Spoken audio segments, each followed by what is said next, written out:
现在是凌晨5点30分，我和我老公开车去普陀山了，姐妹们。我们是第一次去，然后就选择了自驾出行。本来我们是计划5一假期去的，然后就怕人多挤不动，还是错峰出行吧。也不知道这个时候的人多不多。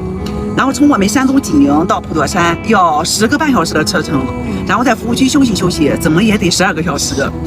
这2天就给大家分享普陀山的行程。你要是开累了，一会儿换着我开一会儿啊。行，你睡会儿吧。经过几道闪电，看到一堆光圈，不确定是不是这里。到服务区了，休息一会儿。平桥服务区。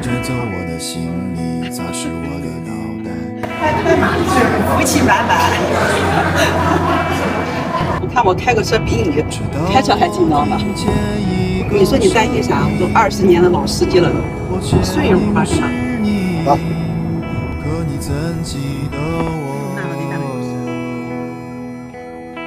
我带来了临界的消息。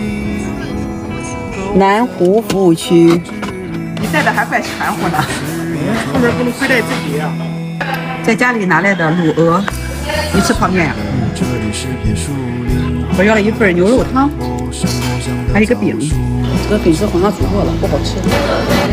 服务区的东西不用。还有4个多小时才能到。是的。吃完这一顿，然后就直接的开到，是吗？祖国的大好河山，哇，好漂亮！此刻感觉到生在一个国泰民安的国家里，真的好幸福。这叫什么？西什么门大桥？西侯门吗？没文化多可怕！没文化多可怕，真是。这是什么大桥？西什么门大桥？西门庆大桥。没文化太可怕了。今天走到普陀山的话，应该就是下午4、5点钟。我们是定在了岛外的酒店，明天早上7点上岛。啊，堵车了，4.5公里，23分钟。高速上面它就是个2车道，它能不堵车吗？你看我们山东的那个高速，大家有时间可以体验一下我们山东的高速公路，那叫一个宽敞，又平又直，还又宽。大部分都是4车道。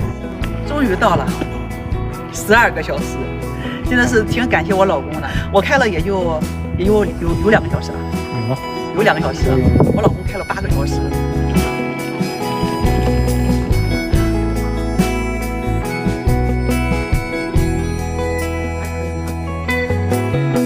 酒店还安排了这个下午茶，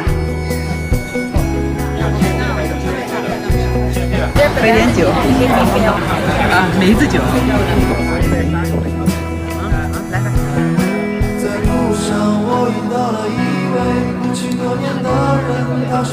明天就带姐妹们云游普陀山。